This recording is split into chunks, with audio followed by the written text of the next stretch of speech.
होती है। यही कहते हैं कि हमारे जैसे महाराज है, ऐसे सब भाई को मिले, इसलिए कि महाराज के राज में किसी को जब हो कोई तकलीफ नहीं।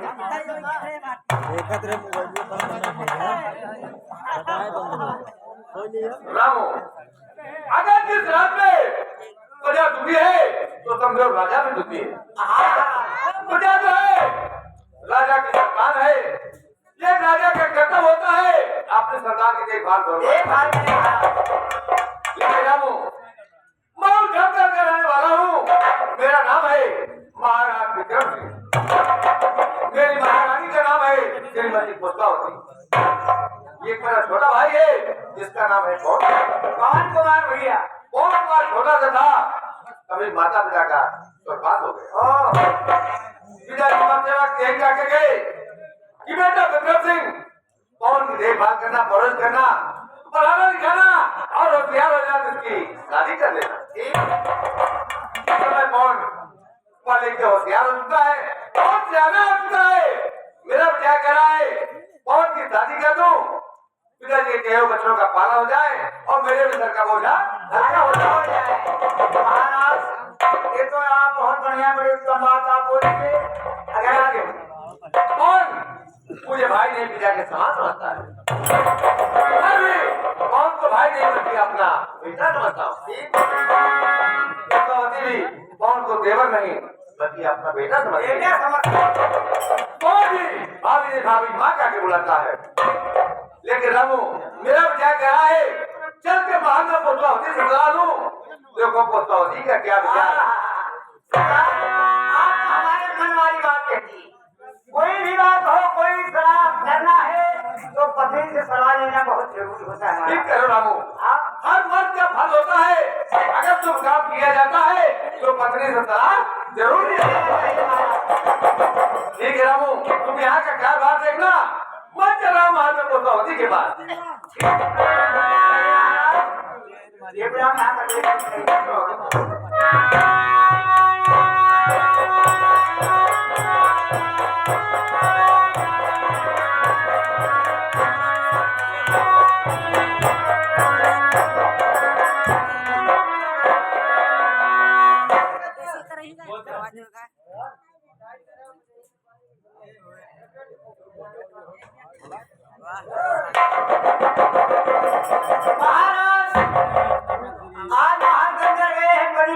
सलाह लेने के लिए।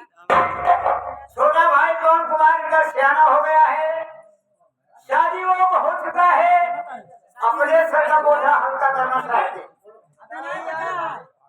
कोई बात नहीं है, आप देखिए महारानी क्या बताती है, कैसे करती है, महाराज क्या सोचते हैं छोटे भाई के लिए, महारानी केवल के लिए क्या सोचती है।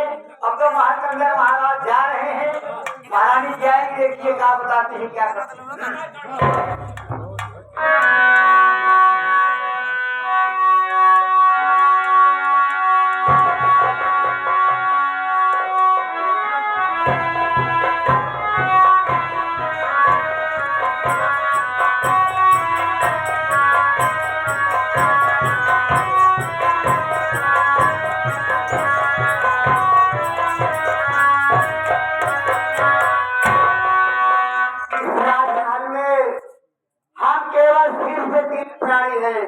हम और हमारे प्राणनाथ आज मेरा प्यारा देवर पवन है।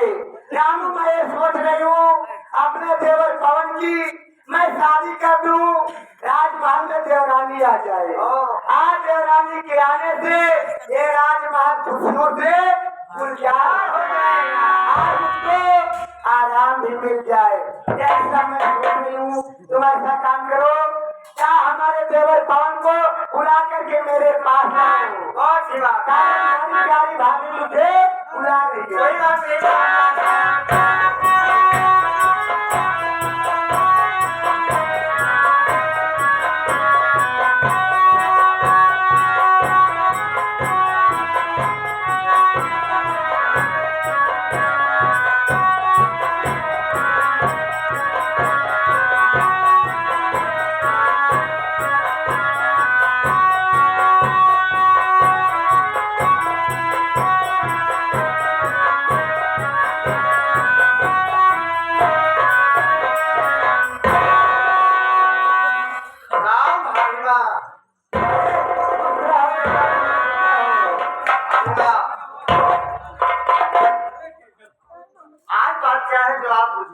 नहीं है। आगे पगले, मैं तुझको खुशखबरी देने के लिए बुलाई हूँ। अरे ऐसी कौन सी खुशखबरी है जो कि आप मुझे देना चाहते अरे पवन देवन, मैं आज ऐसी खुशखबरी सुनाऊंगी, आज सुनेंगे तो बहुत खुश नजर दिखाई देंगे पवन। हैं? ठीक है मेरी बात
ये राजमहल में बहुत दूर दूर से लोग आते हैं, इसलिए मैं तुझको अपने पास बुला करके मैं धूमधाम से खुशियाँ मना रही खुशियाँ मना रही है, इसलिए। लेकिन भाभी माँ मेरी बात सुनिए। अरे बोलो क्या कहना चाहते हो?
तो उन्हें आने दीजिए, क्योंकि मुझे इससे कोई फर्क नहीं पड़ता है, इसलिए मैं तो खुशियाँ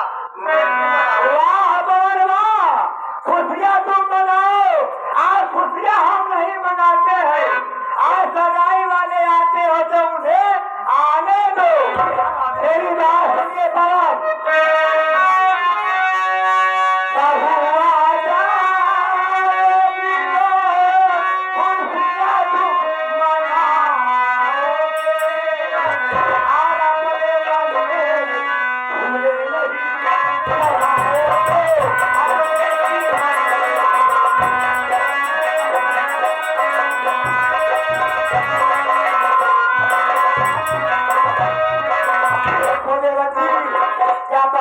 राजमहल में आएगी, आप बहुत खुश होगे। आज खुशी के मारे बोले नहीं समाओगे। लेकिन हालिया मेरी बात सुनिए। बोलो क्या कहना चाहते हैं?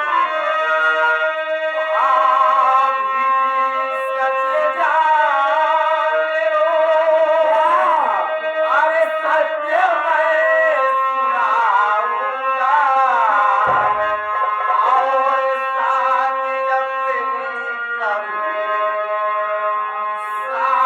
अपनी कभी अरे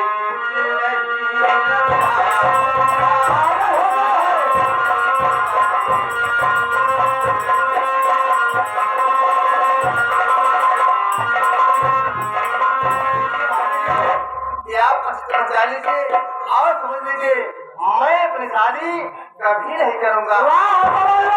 तुम पागल हो गए हो। मैं तुम्हारी भाभी हूँ, भाभी की बात से इनकार कर रहे हो, तुम मेरी बात नहीं मानोगे। ठीक है मेरी बात सुनिए।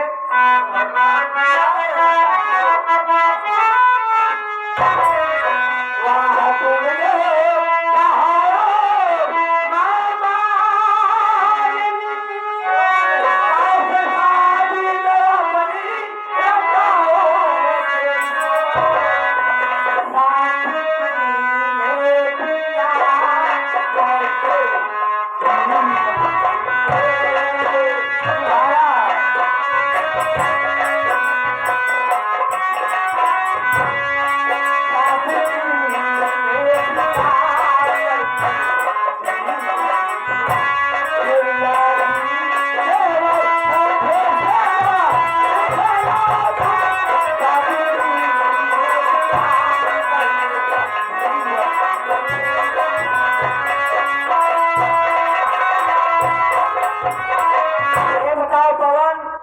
अब तुम अपनी शादी नहीं करोगे तो तुम्हारा दिन पगले कैसे बीतेगा।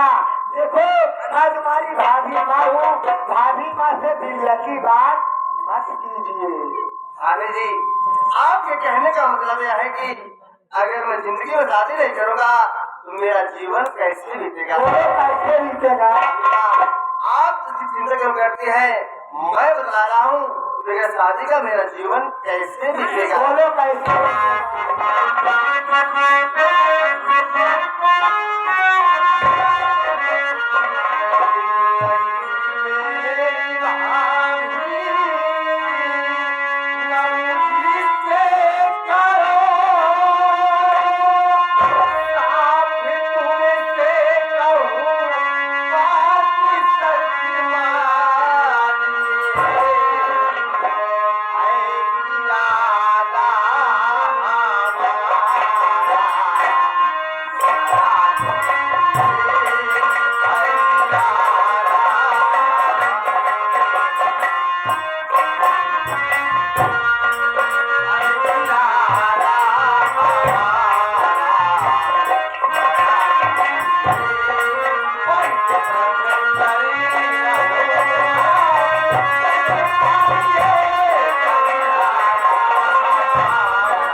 मेरी शादी को लेकर के। अरे भाभी जी, मैं तो अभी अपने जीवन में सोच लिया हूँ कि जिंदगी में कभी शादी नहीं करूँगा, बल्कि ब्रह्मचारी बनकर। वाह पवन वाह, इतनी कम उम्र में तुम बाबा बनना चाहते हो। हाँ भाभी जी। अरे पगले क्यों नादान बन रहे हो, अभी तुम्हारी उम्र खेलने खाने लायक है। बाबा बनोगे ब्रह्मचारी बनकर कहाँ भटकोगे। मैं तुम्हारी भाभी हूँ, भाभी की बात से इनकार मत कीजिए, मेरी बात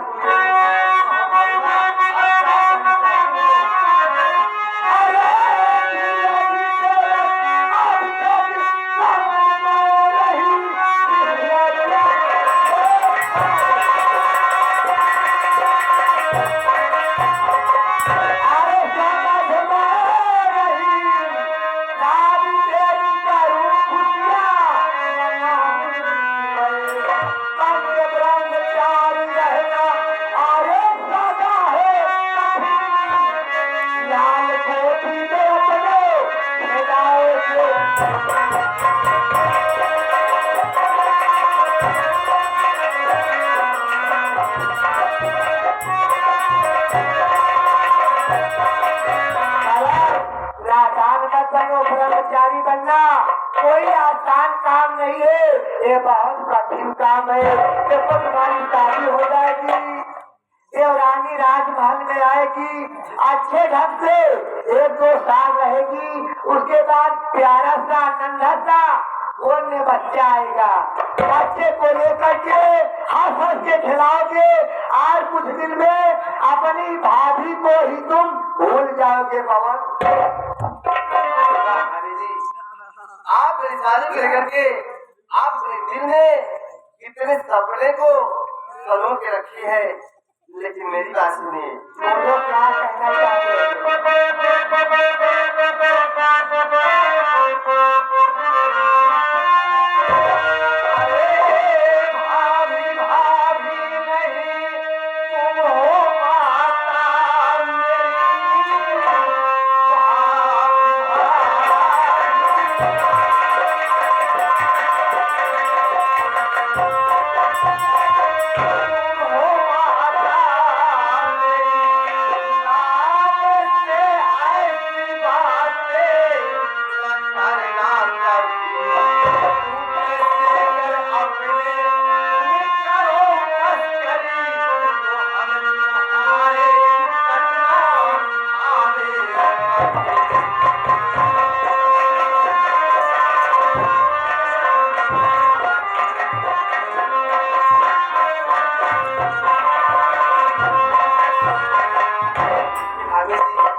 समान है।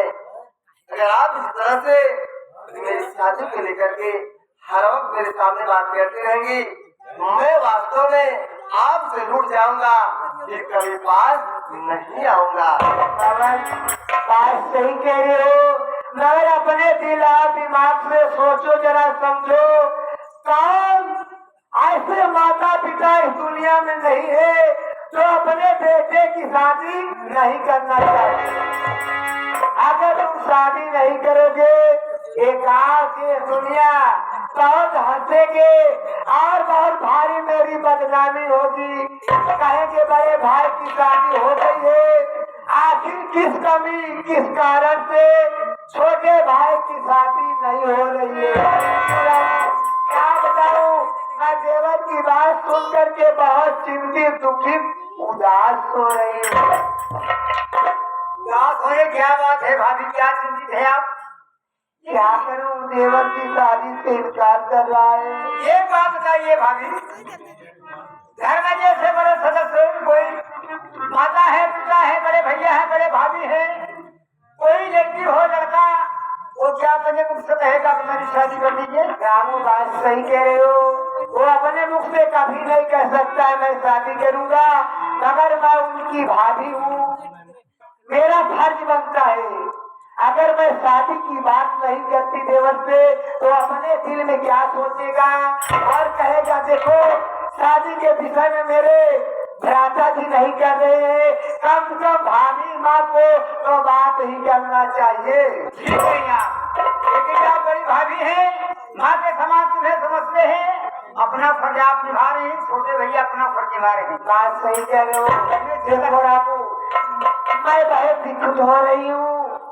तुम देखो वफादार नौकर नहीं बल्कि राजमहल का एक सदस्य हो, तुम अपने अच्छे ढंग से मेरे देवर को समझा देना। कोई बात नहीं, चिंता मत करिए, समझा देंगे। मैं चल रही हूँ देवर जी, मैं चल रही हूँ, समझ कर बताना, ये शादी तुझको करना ही पड़ेगा। ठीक है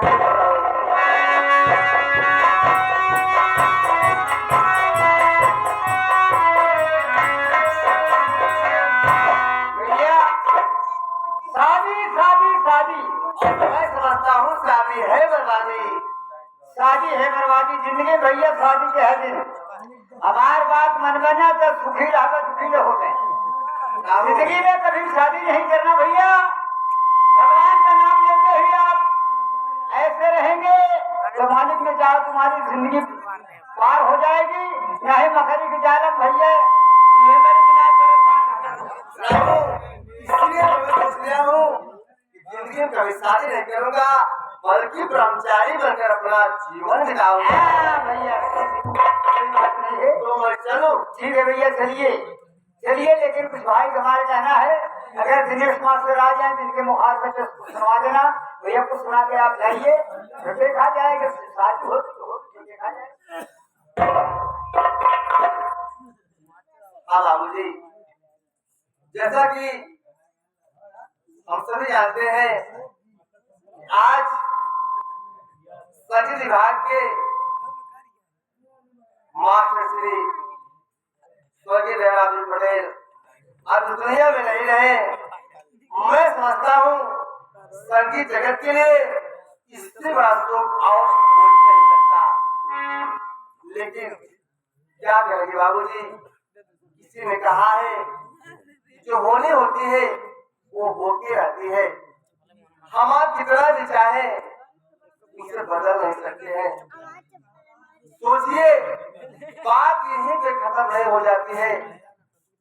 17 नवंबर को दिन सोचिए, जो सोमवार का दिन शाम का समय था, जिस समय स्वर्गीय मास्टर जयराम जी आपकी सांस के लिए और अपने इस परिवार को छोड़कर, इस समाज को छोड़कर चले गए। सोचिए जरा, आने वाले उस दिन परिवार में दिल की क्या बीती होगी। बहुत बड़ा दुख हुआ सभी भाइयों को, संगीत प्रेमियों को, संगीत कला के लोगों को। लेकिन क्या करें, आइए उस आत्मा की शांति के लिए 2 लाइन सो गीत पेश है।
राम मिलन भैया माता पिता जो कि दोनों स्वर्गवासी हो गए, माता पिता दोनों स्वर्गवासी हो गए।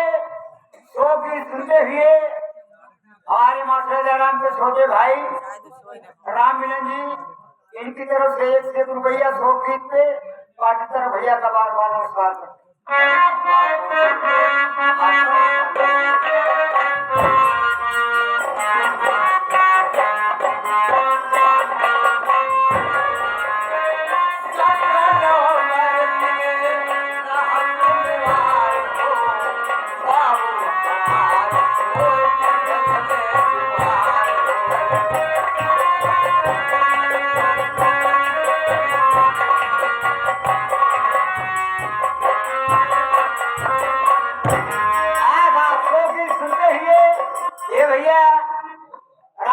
भैया गौतम मिश्री साहब की तरफ से 11 रुपया और आगे हमारे ये भैया अध्यक्ष जी शंकरलाल अध्यक्ष जी शोकी सुनते की तरफ से 11 रुपया। दोनों भाई का नमस्कार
राजेश भैया हमारे माननीय महोदय मास्टर जयराम के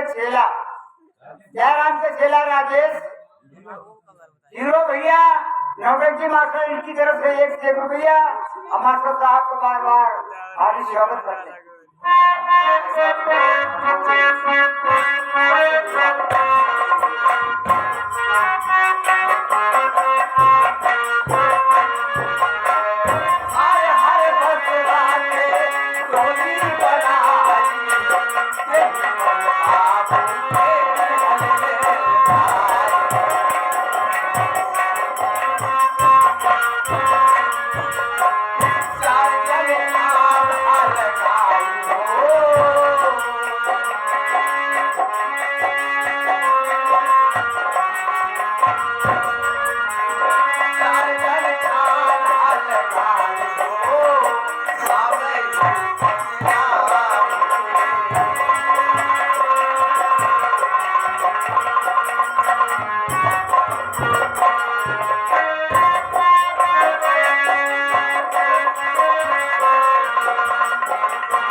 आगे हमारे अनिल मैनेजर साहब, कंपनी के अनिल मैनेजर साहब, इनकी तरफ से 100 फीट पे 1 रुपया और मैनेजर साहब को पार्टी तरफ से बार बार हार्दिक स्वागत करते हैं। मेरे प्राण को से भगवान करे मास्टर जी को शांति मिले। आखिरी लाइन में कहना है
सबर रखो। अरे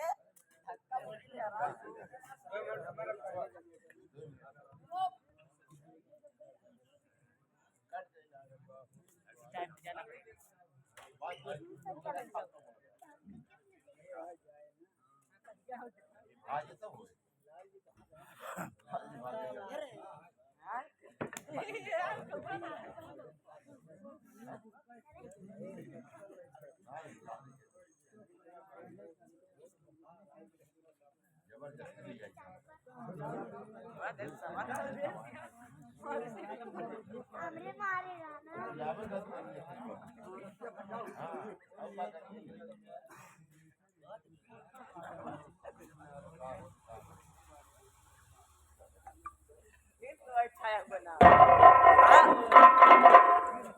आगे हमारे भैया लालता प्रसाद भैया, ये कंपनी के पूरे गार्जियन, एक बात सारी थी दाढ़ी भैया, दाढ़ी की तरफ से लालता दाढ़ी वाले भैया, इनकी तरफ से खुश होकर के ये हमारे मास्टर साहब को खुश होकर दिनेश को इस फसल में 51 रुपये दिए हैं। भैया को बार बार नमस्कार करते हैं।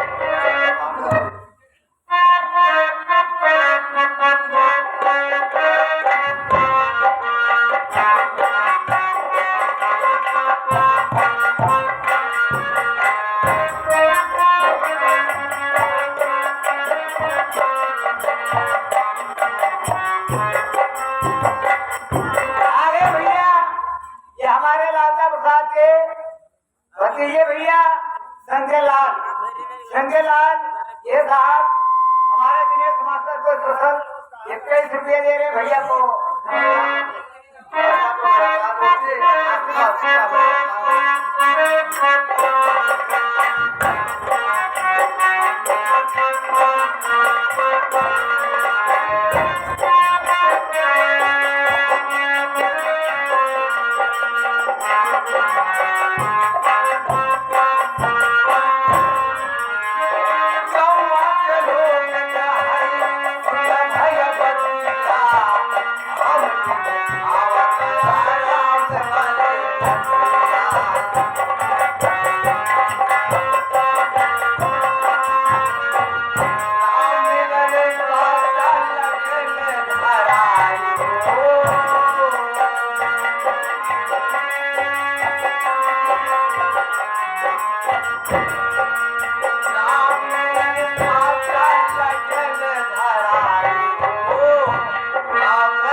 मैं अपने देवर को शादी करने के लिए बहुत समझाई मगर वो शादी से इनकार कर दिया। पता नहीं उसके दिमाग में क्या बस गया है। वो कह रहा है मैं ब्रह्मचारी बन करके अपना जीवन बिता दूंगा मगर शादी नहीं करूंगा। अगर प्राणनाथ मेरे पास आएंगे मुझसे पूछेंगे तो मैं उन्हें क्या जवाब दूंगी। ठीक है भाई मजाक करती हूँ प्राणनाथ आते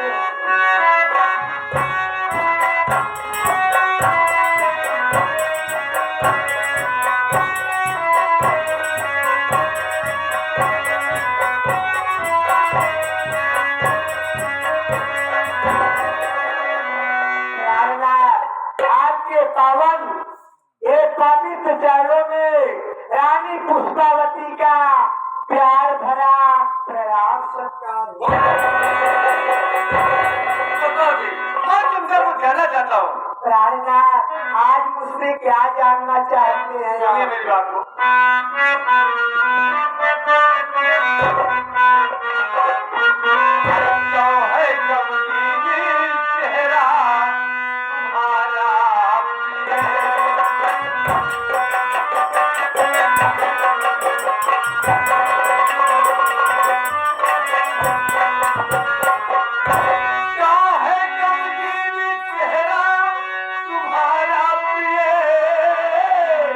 अपने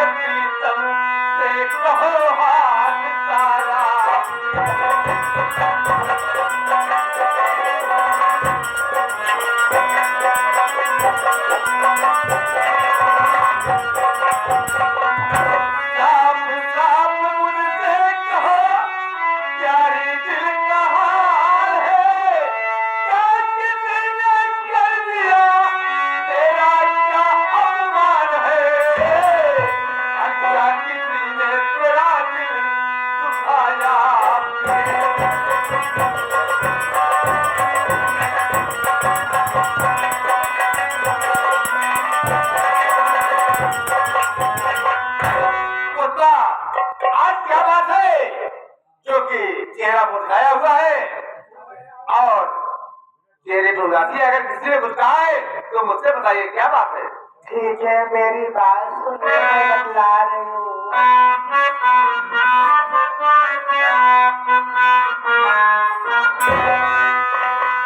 ना किसी ने मेरा दिल दुखाया,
मुझको किसी ने कुछ नहीं कहा, सिर्फ आपको देखते ही मेरे दिल में सोच छा गई है प्राणनाथ, मैं मजे हूँ, ऐसी कोई बात नहीं। सुनिए मेरी बात।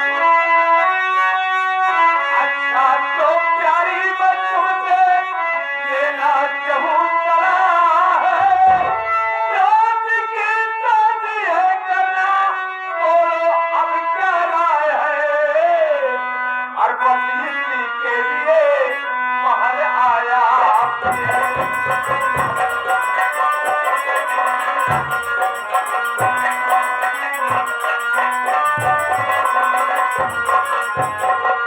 पुष्पा, मैं अपने छोटे भाई जॉन की शादी करना चाहता हूँ। रात दशरथ है कि तुम्हारे पास आया हूँ, बोल तुम्हारा क्या विचार है। सुनिए मेरी बात। बोल क्या कहना चाहते हो? काशी हूँ मैं आपकी, करके मेरा सम्मान है, आशा विरोध केवल हुआ, अब नहीं नाकार है। आपने मेरा इतना बढ़ाया, आपने मेरा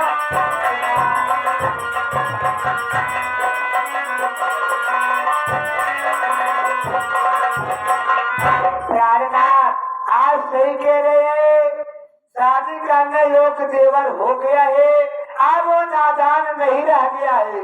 आप ऐसी वचन बोल करके मेरा रुतबा बढ़ा दिया प्यारनाथ। सुनिए मेरी बात।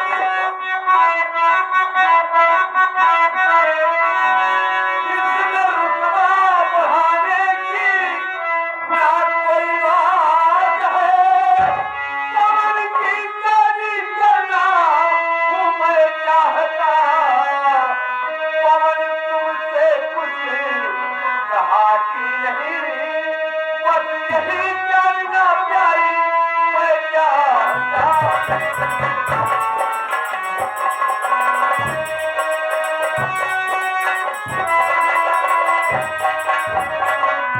पुष्पा, शादी के विषय में कौन तुमसे कुछ कहा कि नहीं, बस मैं तुमसे जानकारी लेना चाहता हूँ। ठीक है, बतला रही हूँ।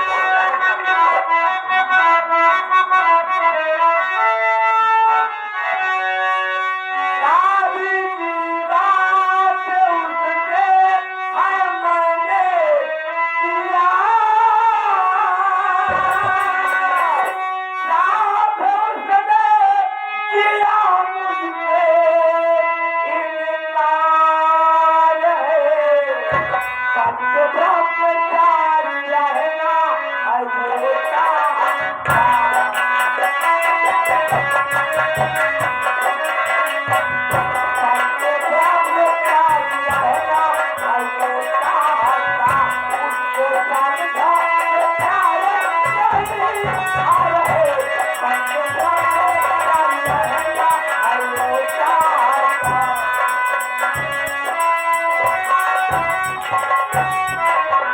क्या बताओ प्राणनाथ, मैं अपने देवर पवन से शादी की बात की, वो साथ साथ इनकार कर दिया। वो कह रहा है भाभी माँ मैं शादी नहीं करूँगा, बल्कि ब्रह्मचारी बनकर के अपना जीवन बिता लूंगा। अरे पुष्पा, कौन सा तुझे मजाक किया होगा? कौन ऐसा इंसान है जो कि मेरी शादी का अपना जीवन बताएगा? नहीं प्राणनाथ, ये आपकी भूल है, मजाक नहीं किया, बल्कि बहुत गुस्से में बोला। कहा भाभी माँ तुम शादी की बात बार बार मुझसे करती रहोगी तो ये राजमहल छोड़कर तुझसे बहुत दूर चला जाऊंगा, मगर तुम्हारे निकट नहीं आऊंगा। आखिर मेरे ऊपर नहीं विश्वास है? देखो सामने ये वफादार प्यारा रामू खड़ा है। रामू से पवन को बुलवा करके आप पवन से सारी बात जाहिर कर लीजिए। आगे भैया, राहुल भैया, राहुल भैया आगे। साहब आके साहब का कृष्ण भैया, ये बड़े धूमधाम से आप लोग देखेंगे पहली तारीख बताया हो, पहली तारीख को प्रोग्राम उनका होगा यहाँ। आप लोग भारी संख्या में आइए, आइए देखिए। राहुल भैया की तरफ से खुश होकर के चाहत आर्केस्ट्रा, चाहत आर्केस्ट्रा ये सुजानगंज शांति है। हाँ, इनकी तरफ से 23 रुपया भैया का बार बार नमस्कार। पुष्पा, अगर ऐसी बात है, मैं इसी वक्त रामू से पवन को बुला करके मैं पवन से सारी बात जान के लेता हूँ। ठीक है प्राणनाथ। रामू, जाओ मेरे छोटे भाई पवन को मेरे पास बुला लाओ।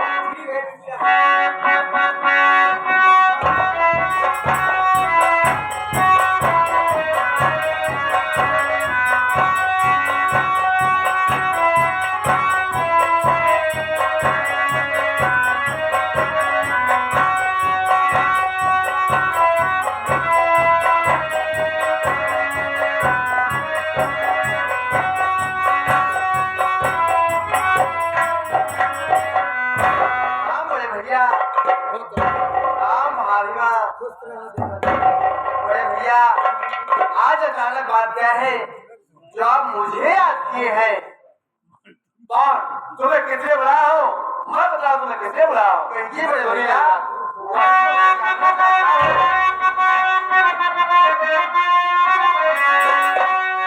अपनी भाभी से कोई तुम्हें कहा क्या? बेवकूफ आई नहीं तुम्हें तेरा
ब्रह्मचारी और बाबा बन के रहूंगा।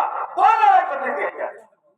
बड़े भैया आप बैठ जाइए, मैं आपसे सारी बात को बयां कर रहा हूँ। मैं बैठ रहा हूँ, साहब साहब और क्या बात है?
आप तो मेरे पिता समान है और भाभी मेरे लिए माँ समान है। बड़े भैया अब तो मैं अपने जीवन में यह सोच रहा हूँ बड़े भैया कि जिंदगी में कभी शादी नहीं करूँगा, बल्कि ब्रह्मचारी बनकर अपना जीवन बिताना चाहता हूँ। सुन मेरी बात को। अरे मोह करके जितू सेवा कर सकता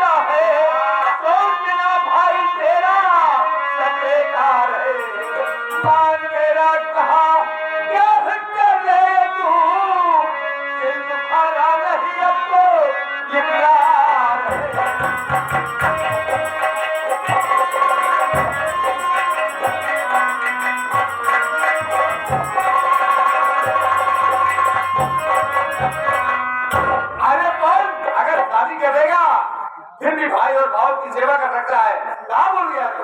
बड़े भैया मैं आपकी भावना को समझ रहा हूँ बड़े भैया कि मैं शादी करके भी आपकी सेवा कर सकता हूँ, लेकिन बड़े भैया मेरी बात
नहीं बड़े भैया, ये तो घोर कलयुग लगा हुआ है बड़े भैया। बड़े भैया आजकल की लड़कियां कितनी भी पढ़ी लिखी हो, जब वो बहू बनकर ससुराल में जाती है तो सर्वप्रथम उनकी यही सोच रहती है कि मैं अपनी सेवा बड़ों से कराऊंगी और ये मैं ऐसा हरगिज कभी नहीं चाहूंगा। अरे पवन पढ़ी लिखी शिक्षित बहू लाऊंगा जो कि घर परिवार संभाल कर चलाएगी। क्यों रामू? बिल्कुल सही कहा बड़े भैया, फिलहाल इस वक्त मैं चलना चाहता हूँ। ठीक है मेरे भाई, राम खुद रहो खुद रहो खुद रहो।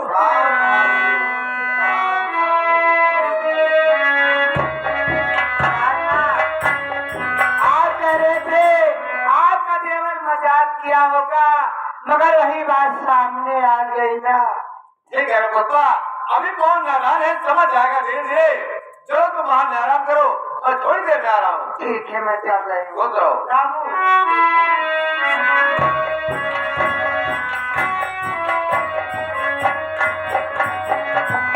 सरकार आप कहाँ है? घर में लाएंगे पढ़ी लिखी लड़की। क्या सरकार आजकल इतने पढ़ी लिखी लड़की आवत है हमारे दिलों दिमाग के बहरे हैं। क्यों? लोग शिक्षा में आगे जा रहे हैं कि पीछे आ रहे हैं? ना है पहले जो ना पढ़ा लिखा रहे हमारे समझ से हर ठीक रहे। आजकल जमाना तो आज इतने पढ़ी लिखी है भैया हमारे दिमाग के बहरे हैं। क्या बात है, क्या कमी है? कमी का भैया कमी जितना का बताइए। आज का जमाना ऐसा नहीं है, शादी बड़े धूमधाम से कर रही, दहेज मांगे तो पेट न भरे, इतना ले इतना ले। इससे आप बतलाता है भैया छोटे भैया जने से हो रहा है। शादी के लिए बड़ी मांग कहें चला कानो बात नहीं ना। ये समझदार मनाई रहा तो जितने पढ़ी लिखी लड़की रहा तो भैया हमार नरमई रहे कमाई पड़ी रहे ठीक रहे जल्दी न करे। ना समझदार वाले भाई जहाज मांगना तो मिले बढ़िया।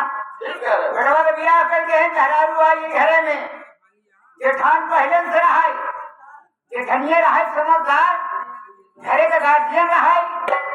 जेठनिया सरकार 4 बजे रखिए उठ गया, रोज काम होगा 4-5 बजे उठ गया, सारा कारोबार कर ले। नैकी दुल्हनिया सोचते ही थे, नैकी दुल्हन भैया पिछले बढ़ाओ, नैकी दुल्हनिया सोचते ही थे। अब कई जगह जेठनिया रहा जरिए हमारी सरकार वो कहीं न सके। वही बुढ़िया के लगावा हे अम्मा काहे काहे मोको के काहे हे अम्मा ए 8 बजा कहे थे निकल गया जा दुल्हन के जगाए थे। बड़े चक्कर बड़े भगवान एक हम बाप रही समझे में आई आवत पर बुढ़िया उठी गई जैसे सदरी खटखटाए उठी आंख मीचे दिनई की दुल्हनिया उन्हीं भीतर बीसन गए रावा कहिया मर जाए। ए भैया आप तक बताओ आज बज गया है वो सोते ही है आएंगे अभी तो बरन के आएंगे धुआं लागे आखिरी में अभी तो बरन के आएंगे पहुंची ने घटाई तो बस वह सिलेंडर कैसे पकड़ी अबे पागल, इसीलिए तो मोदी गैस सिलेंडर दिया है कि चूल्हा फूकना ना पड़े। हाँ आखिरी में धुआं लागे ना वह सिलेंडर कैसे पकड़ाई चाह बनाए जिसने कहा दे दी थी कहें कहा वही है पहले गया तो बाबू चाय लेके चाह गए बाबू चाय पिए वो चाह देखे तो कहा कहा हे भैया दुल्हन कहें कहा बाबू कहें बेटा बनिए नहीं क्या था तुझे पूछे अपने चाहिए घूमत है ये काम करता है कहता तू सके देखे भैंस ले आ जाए दूध नाटा हो लड़के बच्चे आप लोग खाते हमका चाहिए पहुंचा जरूर देखा सरकार जो मोसर में हरारू होती वो जब दोनों बात होते दिन में रहे ना तो वही केवाड़ा तो वही साहे पकड़ के ऐसे मुड़ कह रही वही सुनत नहीं देखा काम कहा थी वो सर महाराज और वही दोनों यार खट्टी रहा सुनत रहा एक गाय